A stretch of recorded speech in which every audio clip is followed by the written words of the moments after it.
Assalamualaikum warahmatullahi wabarakatuh. Bismillah, alhamdulillah.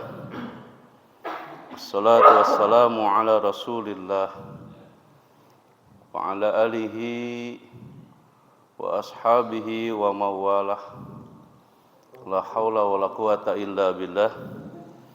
Asyhadu an la ilaha illallah wahdahu la syarikalah wa asyhadu anna Muhammadan abduhu wa rasuluh la nabiyya ba'dah.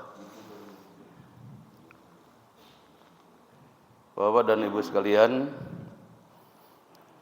alhamdulillah pada malam hari ini kita masih diberikan kesempatan oleh Allah untuk bisa memenuhi musola ini walaupun enggak penuh-penuh. Tapi setidaknya kita mengisi dan dipenuhi oleh malaikat, insyaallah. Yang memenuhinya malaikat. Bapak dan Ibu sekalian yang dirahmati Allah, saya teringat ungkapan dari almarhum Ketua Mu'alaf Center Stephen Indrawibowo, bahwa hidup ini adalah menanti kematian dan kita beraktivitas adalah menanti waktunya datangnya sholat. Memang tidak ada dalil di dalam Al-Quran seperti itu, tapi kalau kita renungkan betul juga ya, karena pada hakikatnya kita hidup adalah untuk menanti waktunya kembali kepada Allah. Siapapun kita ya, berapapun umurnya kita, pada akhirnya akan menemui ajal. Bahkan saking pentingnya ajal, Allah tidak memberitahu. Suatu saat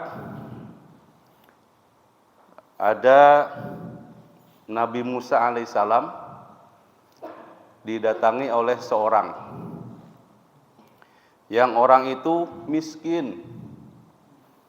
Saking miskinnya dia nggak punya apa-apa untuk makan hari esok. Dan itu berlangsung berminggu-minggu. Artinya apa? Ya, setiap hari makan, ya kadang makan kadang enggak. Kemudian istrinya memberitahu kepada suaminya itu, wahai suamiku, kita ini dalam keadaan miskin sudah lama. Terus gimana? Kan kita punya Nabi Musa. Nabi Musa itu kan dekat dengan Allah dan bisa berbicara kepada Allah dan bisa meminta kepada Allah. Dan kalau Nabi Musa minta, pasti Allah kasih. Besok kita datang ke Nabi Musa. Kemudian singkat cerita, si orang datang kepada Nabi Musa.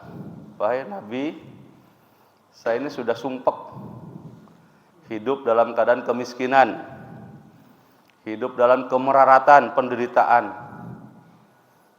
Boya. Mintakan kepada Allah, ya. Karena Nabi Musa itu dekat dengan Allah, mintakan untuk saya, untuk keluarga saya, minta sekali aja diberikan kekayaan. Kalau bahasa kita, oke lah kalau begitu. Kemudian Nabi Musa bermunajat kepada Allah. Ya Allah, berikanlah kesempatan untuk mendapatkan kekayaan bagi kedua suami istri ini. Kemudian diiyakan oleh Allah. Ya. Tetapi Allah memberikan hanya 1 tahun saja.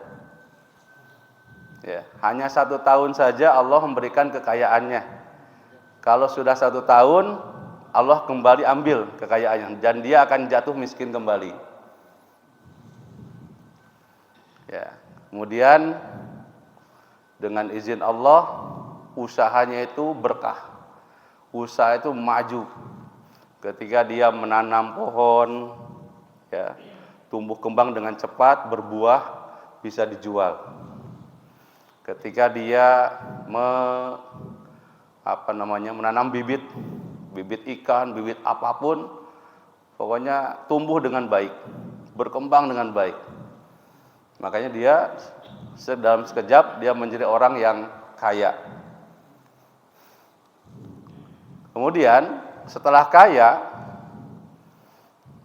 oleh si istrinya dibilang begini sama suaminya, wahai suamiku, mumpung kita lagi diberikan kekayaan oleh Allah, mari kita manfaatkan, karena Allah hanya memberikan 1 tahun, ya. Dan kalau saya usul, jangan dihabiskan oleh sendiri, mari kita bagi-bagikan kepada semua orang yang ada di sekitar ini, yang miskin-miskin dikasih semua. Dan itu dilakukan, ya, enggak terasa bahwa sudah 1 tahun dia lakukan itu. Sudah 1 tahun dia lakukan, artinya ketika Allah memberikan ikan yang banyak, dibagi-bagi ikannya. Ketika dia menanam anggur, ya mudah-mudahan sini juga anggur ada ya, tumbuh berkembang, ya, nanti dibagi-bagi, ya. Bagi-bagi semua, nanam apapun dibagi-bagi. Ya. Kemudian setelah 1 tahun, Nabi Musa juga heran. Kok lihat, katanya Allah janji ngasih kekayaan sama dia itu cuma 1 tahun. Tapi ini waktunya sudah lebih dari 1 tahun, kok masih kaya juga. Ya. Kemudian laporlah Nabi Musa kepada Allah. Ya Allah, saya yakin bahwa engkau tidak akan mengingkari janjimu. Janjinya apa? Ya engkau berjanji akan memberikan hanya 1 tahun saja kekayaan. Tapi kenapa sudah lebih 1 tahun dia masih kaya juga? Ya. Betul, wahai Musa, aku memberikan jatah 1 tahun bagi dia. Tetapi karena dia selalu berbagi, maka aku batalkan. Ya, batal menjadi miskin kembali. Karena rajinnya bersedekah. Jadi Bapak dan Ibu, hadirin jamaah yang dirahmati Allah, ya. Kalau rezeki itu bisa dikasih tahu seperti itu enak ya. Ya, termasuk juga umur. Ya, ada juga orang yang orang sakit, kemudian datang juga kepada Nabi Musa, pengen disembuhkan. Ya, jawabannya Allah, ya sudah, saya kasih cuma 3 hari saja. Nanti saya sembuhkan, tapi setelah 3 hari dia akan mati. Tapi singkat cerita, setelah dia itu disembuhkan oleh Allah, kemudian setelah 3 hari kok nggak mati-mati. Ya. Jadi kira-kira enak nggak kalau kita dikasih tahu kapan kita mati? Kita senangnya dikasih tahu kapan kita mati atau matinya datang mendadak aja? Ya dua-duanya nggak mau kita ya. Masih ingat Freddy Budiman ya, bandar narkoba, setelah divonis, nah menjelang hari vonisnya itu kan dikasih waktu hanya 2 hari, 2 malam, baru ada vonis bahwa dia akan ditembak mati. Nah, Freddy Budiman sudah tahu betul vonisnya bahwa 2 hari kemudian, 2 malam kemudian dia akan mati, akan ditembak. Maka dia manfaatkan betul-betul waktunya untuk beribadah. Sholat, baca Quran. Bahkan menurut penjaganya bahwa Freddy Budiman itu dia juga bisa baca Quran, ya. Bahkan dalam 1 hari bisa 7 kali khatam Quran. Kalau kita gimana? Ya karena dia tahu bahwa dia akan mati. Ya. 1 harinya 7 kali khatam Quran. Kemudian menjelang detik-detik dia ditembak mati, kepada jaksa ataupun hakim dia memohon 3 permohonan. Yang pertama, mohon bahwa ketika nanti ditembak, izinkan dalam hitungan ketiga untuk membaca syahadat. Enak ya kalau dikasih tahu dulu ya. Ya. Kan hitungannya kan 10 ya. 10, 9, 8, pas 3 dia ucapkan asyhadu alla ilaha illallah wa asyhadu anna muhammadar rasulullah, tembak dor, mati. Ya. Kemudian dia minta untuk tidak ditutup matanya. Biar saya melihat betul kemaksiatan yang pernah saya lakukan. Kemudian yang ketiga, tolong jasad saya yang sudah mati diperlakukan dengan sebaik-baiknya. Nah, gitu. Jadi itu permohonannya. Jadi kira-kira kita ingin dikasih tahu dulu apa mendadak aja? Masih bingung juga kita. Jadi Bapak dan Ibu sekalian, sudahlah yakinkan bahwa apa yang disampaikan oleh Stephen Indrawibowo itu betul. Bahwa kita hidup, hakikatnya sedang menanti kematian. Karena kematian kapan kita tidak bisa kapan saja datang. Ya. Kalau saat ini kita masih berbincang-bincang, saya masih berbicara, ya kita nggak tahu. Ya, 1 jam ke depan, apa nanti malam kita didatangi oleh malakal maut, kita nggak tahu. Ya, kalau kita tadi dengar ceritanya almarhum Pak Walidi ya, katanya jam 8 masih bercengkrama dengan keluarganya, jam 10 atau setengah 11 baru ada telepon bahwa beliau kembali kepada Allah kan. Itu sebuah pelajaran sebenarnya, bahwa setiap kematian siapapun pelajaran bagi Allah, bagi kita. Termasuk Stephen Indrawibowo ini, dia itu biasanya kemana-mana pakai Alphard minimal high S kalau pergi kemana-mana itu. Tumben ketika ada acara di Surabaya, walaupun acaranya batal, ya Hijrah Festival, Islamic Festival batal. Padahal sponsornya sudah banyak, kemudian promosinya juga sudah banyak.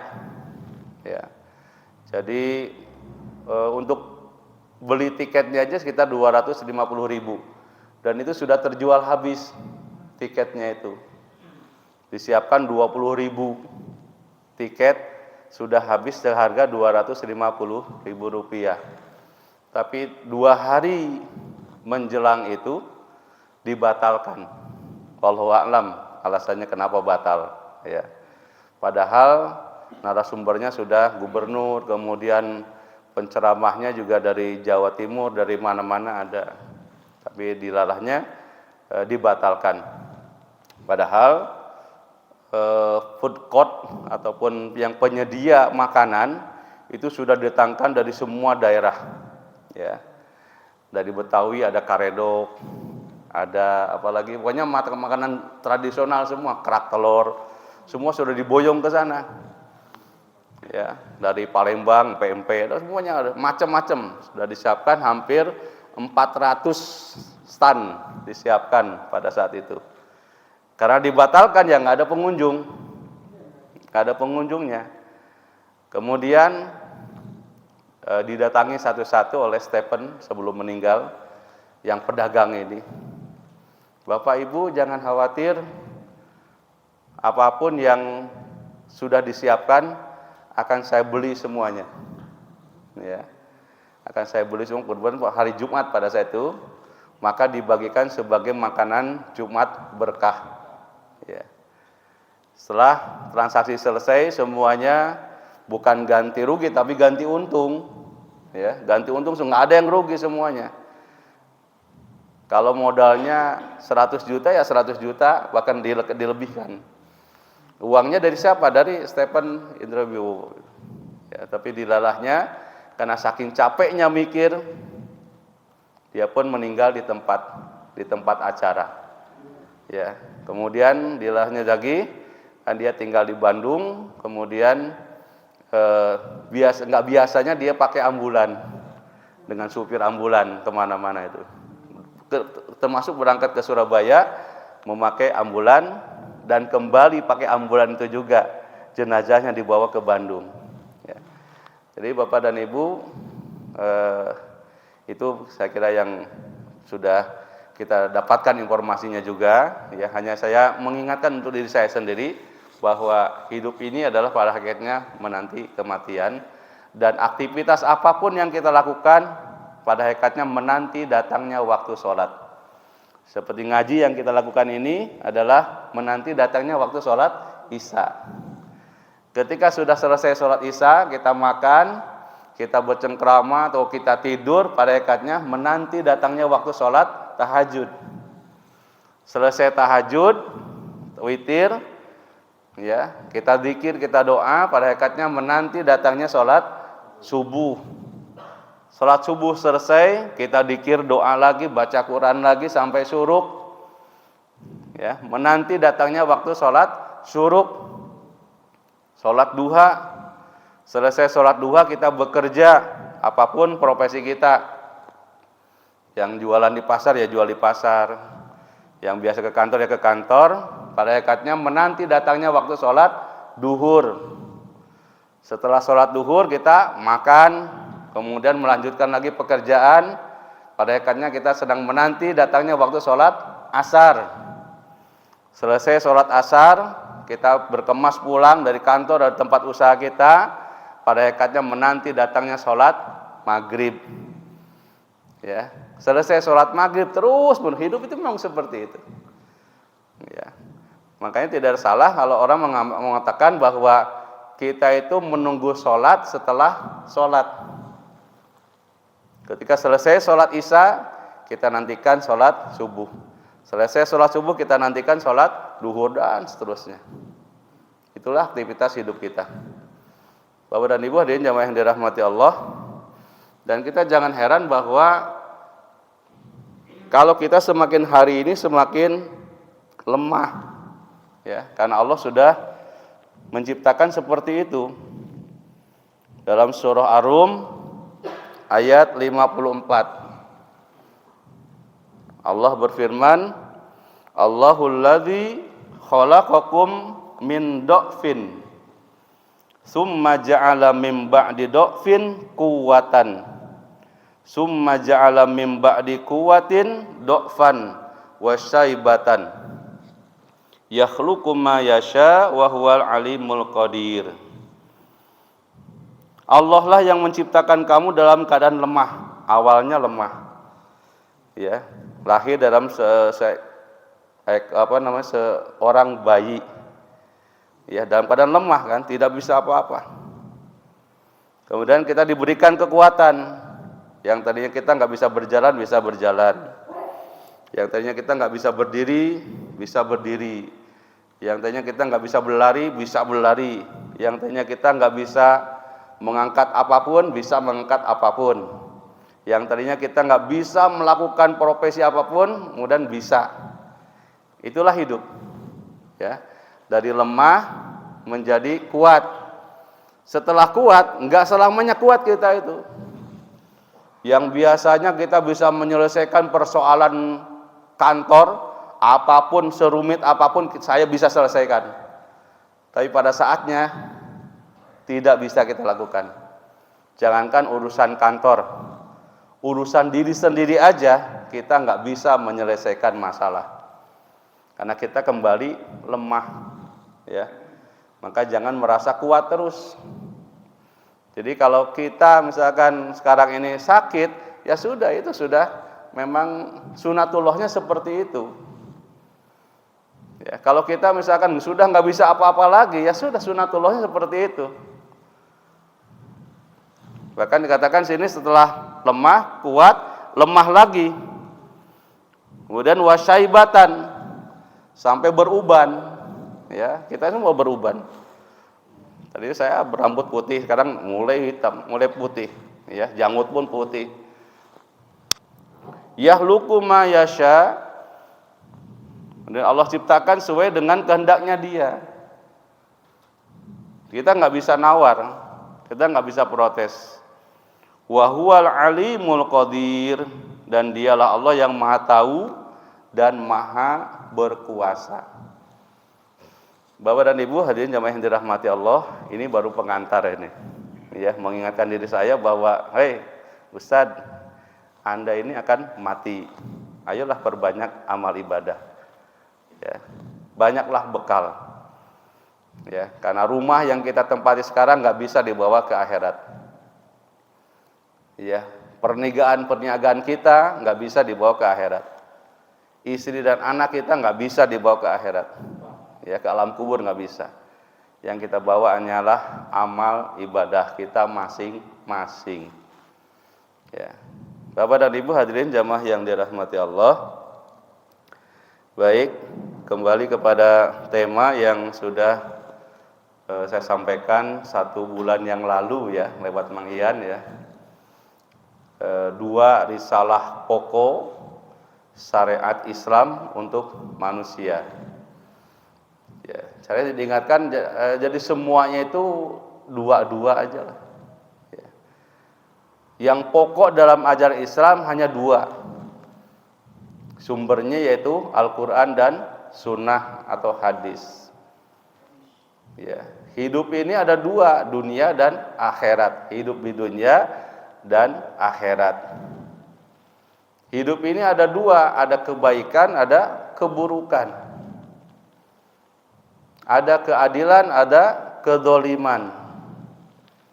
Ada kejujuran, ada kebohongan.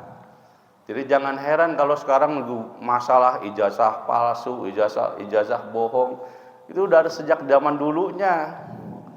Ada yang benar-benar asli, ada yang palsu, itu sudah zaman dulu. Uang ada yang asli, ada yang palsu. Ijazah ada yang asli, ada yang palsu. Gak usah heran. Ya, kenapa sih nggak dari dulu digugatnya? Emang semua zaman ada. Ya. Bahkan nabi pun ada 2 kan, ada nabi yang benar, ada nabi yang kadzab. Ya. Ada nabi kadzab. Setelah Nabi Muhammad SAW sudah tidak ada Musailimah al-kadzab, mengaku dirinya sebagai nabi, yaitu nabi palsu. Ya. Jadi semuanya hukumnya 2 saja. Bapak dan Ibu hadirin jamaah yang dirahmati Allah. Referensi dari mana sih Ustaz bahwa ada 2 yang pokok itu? Ya, saya bersumberkan dari surah Asy-Syura ya. Ayat 13, kemudian lanjutkan 14, ayat 15. A'udzubillahi minasyaitonirrajim. Syara'a lakum minad dini ma wassa bihi Nuha walladzi auhayna ilaika wa ma wassayna bihi Ibrahim wa Musa wa Isa. Ya. Syara'a lakum telah mensyariatkan lakum bagi kamu minad din dari agama ma apa-apa wassa yang diwasiatkan bihi dengan agama itu Nuhan terhadap Nabi Nuh. Walladzi auhayna dan yang telah kami wahyukan ilaika kepadamu Muhammad. Wa ma wasoina dan apa-apa yang telah kami wasiatkan bihi dengan itu Ibrahim kepada Nabi Ibrahim. Wa Musa dan Nabi Musa. Wa Isa dan Nabi Isa.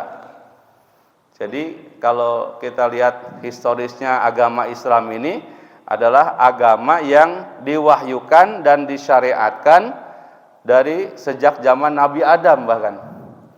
Ya, Nabi Adam, Nabi Nuh, Nabi Idris terus sampai Nabi Isa, Nabi Musa, Nabi Ibrahim sampai Nabi Muhammad. Jadi Islam ini bukan agama yang baru. Bukan agama yang terakhir tapi agama yang awal dan agama yang akhir. Kemudian apa? 2 hal yang disyariatkan oleh Allah kepada para nabi tadi. 2 hal dalam beragama. Yang pertama adalah an aqimuddin. Yang pertama ini. Bahwa agama itu harus ditegakkan. Agama itu harus diamalkan. Agama itu harus disyiarkan. Agama itu harus didakwahkan, diaplikasikan bahasa sekarang. Jadi agama bukan hanya sekedar ajaran ataupun faham. Itu. Jadi apapun yang telah disampaikan oleh Al-Qur'an ya sudah laksanakan. Apa-apa yang sudah disampaikan dalam sunnah ya kita lakukan. Ya. Sebagaimana dalam surah An-Nur ayat 51 atau 52 ya.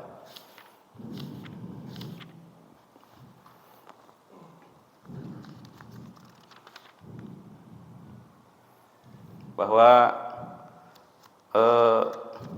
sesungguhnya ucapan seorang mukmin apabila diseru kepada Allah, disebut kepada Rasulullah, tidak lain ucapannya kecuali sami'na wa ata'na. Tidak ada yang lain setelah itu. Ya. Innama kana qaulal mu'minina idza du'u ilallah wa rasulihi liyahkuma bainahum ayyaqulu sami'na wa ata'na wa ulaika humul muflihun. An-Nur 51. Hanya ucapan orang-orang mukmin itu apabila mereka diajak kepada Allah dan Rasulnya agar Rasul memutuskan perkara di antara mereka, mereka berkata kami mendengar dan kami taat, dan mereka itulah orang-orang yang beruntung. Ya. Jadi nggak ada tawar-menawar lagi kecuali kita laksanakan agama itu, tegakkan agama itu. Maka ini sekedar mengingatkan bahwa di dalam anggaran dasar rumah tangga Muhammadiyah itu ada tujuan organisasi Muhammadiyah didirikan oleh Kiai Haji Ahmad Dahlan. Tujuannya apa sih? Ya, menegakkan dan menjunjung tinggi agama Islam sehingga terwujud masyarakat Islam yang sebenar-benarnya. Jadi di situ ada kata-kata menegakkan dan menjunjung tinggi. Nah inilah sumbernya. Bahwa agama itu harus ditegakkan. Salat harus ditegakkan. Ya. Apalagi dalam salat itu adalah as-salatu imaduddin. Salat itu adalah tiang agama. Faman aqamaha faqad aqamaddin. Salat itu tiang agama, barang siapa yang melaksanakan atau menegakkan salat itu, maka dia telah menegakkan agamanya. Wa man tarakaha faqad hadamadin. Dan barang siapa yang meninggalkan salat, maka dia telah menghancurkan agamanya. Berarti inilah sama, ya, menegakkan agama. Nah, untuk menegakkan agama itu pasti ada resikonya. Untuk menyampaikan hal yang benar itu pasti ada risikonya. Pasti. Ya. Ketika Nabi Ibrahim mengatakan yang sebenar-benarnya kepada Namrud, apa risikonya? Dibakar. Ya. Tetapi Nabi Ibrahim tidak pernah gentar dengan sanksi itu, karena dia merasa benar dan memperjuangkan kebenaran. Dan pasti Allah selalu membelanya, dan terbukti. Ketika Nabi Ibrahim dilemparkan ke kobaran api, ya narukuni bardan wassalaman ala Ibrahim. Ya. Bukan Nabi Ibrahim yang diangkat, dihindarkan dari kobaran api, tapi apinya yang dibuatkan dingin, yang dijadikan dingin oleh Allah, tidak panas. Ya. Ketika Nabi Musa berseru kebenaran kepada Fir'aun, maka risikonya ada. Resikonya ada. Dengan apa? Dikejar, akan dibunuh. Sampai ke tepian lautan. Ya, ini sering saya sampaikan. Ya, Nabi Musa tidak ada ajaran lain kecuali lautan itu. Nah, ini bagaimana nih? Ya udah, Nabi Musa berpasrah diri kepada Allah. Akhirnya oleh Allah disuruh tongkatnya dipukulkan ke lautan. Maka lautan itu terbelah dua. Padahal sebelumnya Nabi Musa juga nggak tahu bahwa tongkatnya bisa membelah lautan itu. Nah inilah. Ya. Maka saya sarankan juga kepada semua pejabat-pejabat. Kalau mereka berkata benar pasti akan dipecat. Ya. Pasti akan mendapatkan mutasi kalau mengatakan kebenaran itu. Itu resiko. Nah itu Bapak dan Ibu sekalian, pokok yang pertama dalam agama Islam, dalam syariat Islam dari zaman ke zaman, dari nabi ke nabi. Termasuk kita sekalian, an aqimuddin yang pertama, tegakkan agama itu. Ya, sekalipun berat. Yang kedua, wala tatafarraqu fi.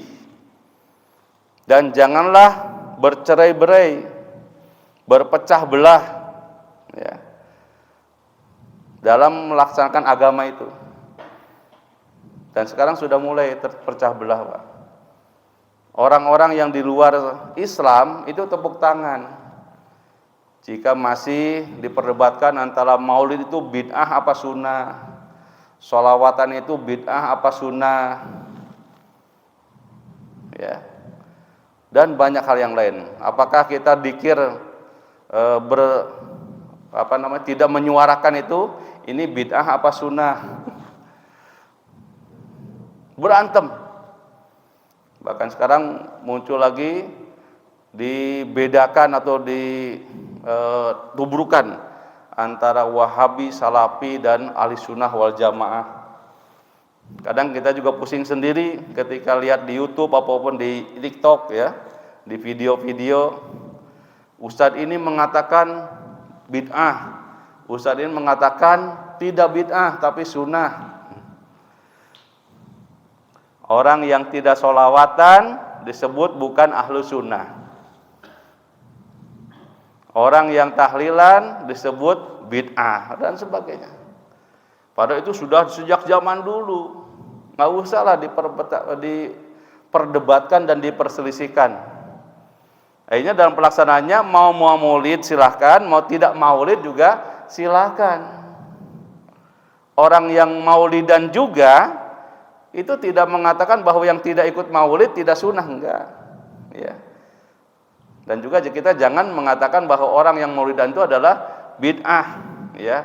Walaupun berbeda dengan keyakinan kita, berbeda dengan kebiasaan kita, ya sudah, nggak usah disampaikan. Ya.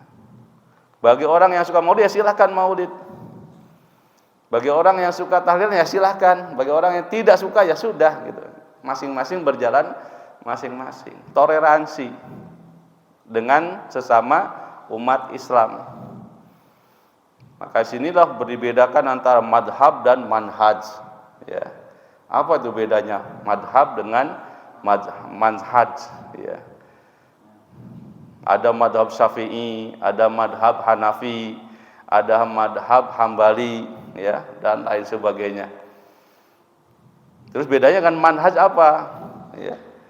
Kalau kita pernah baca videonya atau lihat videonya Adi Hidayat, manhaj itu sebuah metode penelusuran dari sebuah dalil.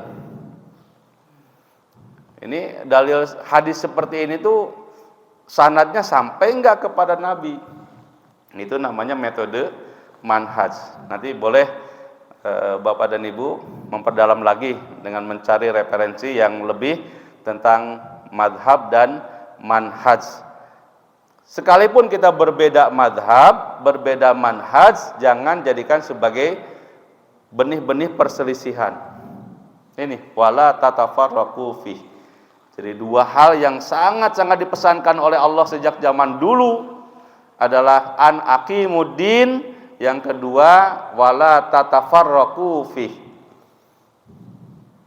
Bapak dan Ibu hadirin jamaah yang dirahmati Allah, sebenarnya contoh orang-orang yang bertafarruq itu, yang mufarraqah itu adalah orang-orang kafir, orang-orang musyrik. Hanya orang kafir dan musyriklah yang akan berpecah belah. Kalau hanya orang kafir dan musyrik saja yang berpecah belah, artinya orang mukmin, orang Islam jangan berpecah belah. Pada ayat yang ke-14, wa ma tafarraqu illa mim ba'di ma ja'ahumul ilmu baghyan bainahum. Walaula kalimatan sabaqat min rabbika ila ajalin musamma laqudiya bainahum wa innal ladzina urisul kitab mim ba'dihim la fi syakkim minhum murib. Dan mereka orang ahli kitab tidaklah berpecah belah kecuali setelah datang kepada mereka ilmu kebenaran yang disampaikan oleh para nabi. Asalnya sebelum nabi berdakwah, orang kafir itu rukun. Orang kafir itu bersatu, tidak berselisih. Tetapi setelah datangnya Al-Qur'an, baru mereka berpecah ya pemikirannya. Ada yang masih tetap dalam keyakinannya, ada yang sudah mulai ragu, ada yang sudah mendapatkan hidayah dari Allah, sehingga dia meninggalkan ajaran-ajaran kekafiran dan kesyirikannya. Nah, jangan sampai kita justru yang berpecah belah. Ya. Maka dari itu, falidzalika fad'u wastaqim kama umirta wa la tattabi' ahwa'ahum. Wa qul amantu bima anzalallahu min kitab wa umirtu li'adila bainakum. Allahu rabbuna wa rabbukum lana a'maluna wa lakum a'malukum la hujjata bainana wa bainakum. Allahu yazma'u bainana wa ilaihil masir. Karena itu serulah ke mereka beriman dan tetaplah beriman dan berdakwah sebagaimana diperintahkan kepadamu Muhammad, dan janganlah mengikuti keinginan mereka. Dan katakanlah, aku beriman kepada kitab yang diturunkan Allah, dan aku diperintahkan agar berlaku adil di antara kamu. Allah Tuhan kami dan Tuhan kamu. Bagi kami perbuatan kami dan bagi kamu perbuatan kamu. Tidak perlu ada pertengkaran antara kami dan kamu. Allah mengumpulkan antara kita dan kepadanya lah kita kembali. Ya. Itu sudah diingatkan oleh Allah.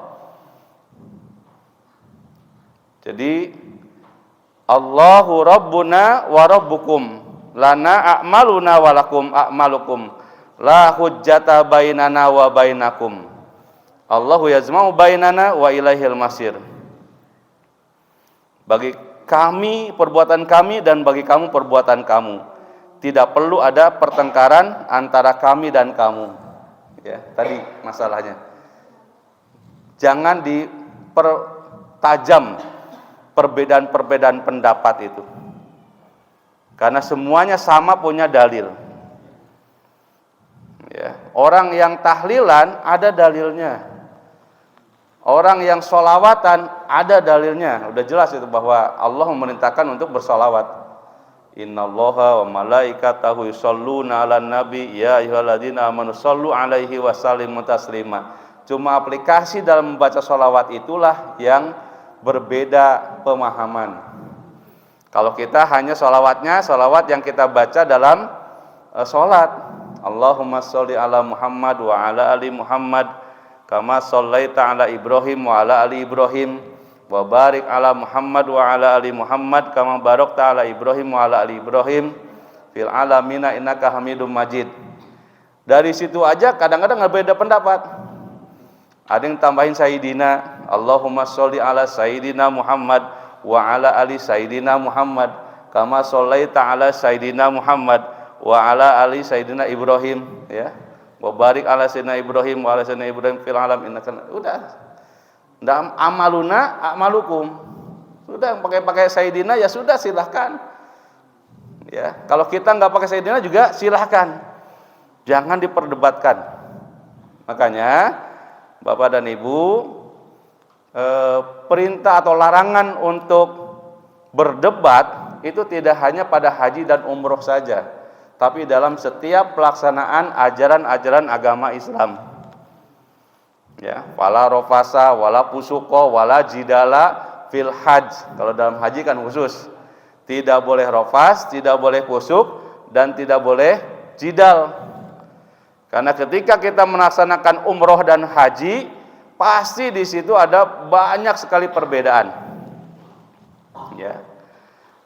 Di Mekah itu ketika tawaf, ya, ada doanya yang pelan-pelan, ada doanya yang dikeraskan bareng-bareng. Coba, kalau menurut kita apa nggak mengganggu yang lain? Ya, Robbana atina fid dunya hasanah wa fil akhirati, dipakai speaker lagi. Masing-masing kelompok bawa speaker. Ya, tapi speakernya bukan speaker kayak toa, bukan. Speaker ada kecil, kemudian setiap jamaah mempunyai ini, punya headphone gitu. Jadi dengar oleh itu. Kemudian ketika sya'i juga gitu, subhanallah walhamdulillah dinyanyikan lagi. Subhanallah walhamdulillah wala ilah, kan itu kita lihat di video ada yang itu. Bareng-bareng semua. Ya kalau cuma 10 jamaah atau ratusan jamaah, apa enggak mengganggu yang lain? Mengganggu. Tapi keyakinan dia bahwa umroh itu harus disiarkan. Soalnya walaupun sudah berbeda dalam ruhnya. Ketika sa'i itu apa sih yang dilakukan asal usulnya? Ya, Siti Hajar berlari-lari dari Sofa ke Marwah, dari Marwah ke Sofa itu apa yang dilakukan oleh Siti Hajar?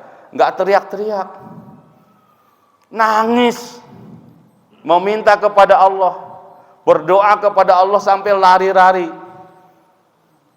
ya, sambil berharap penuh kepada Allah, ya Allah, berikan aku air untuk anakku. Lari lagi, lari sekenceng-kencengnya, bukan larinya sekarang. Kalau sekarang malah ada kemudahan lagi, pakai motor listrik, yang nggak bisa jalan ada fasilitas motor listrik. Coba, masya Allah. Coba kalau dilihat itu segi hukumnya, bid'ah apa sunnah itu? Apakah Nabi ketika tawaf pakai motor apa enggak? Jadi kalau kita mikir sunnah apa bid'ahnya, ya banyak yang enggak sunnah kita juga. Nabi ke masjid sholat pakai apa? Pakai sarung apa enggak? Kalau kita pakai sarung berarti bid'ah itu. Nabi itu enggak pakai peci, enggak pakai kopiah, apalagi ikatan seperti ini. Ya, tapi pakai imamah. Berarti itu pun sudah bid'ah juga kalau dipikir-pikir, enggak sama, ya. Dulu Nabi ke Mekah atau ke Madinah itu enggak pakai pesawat.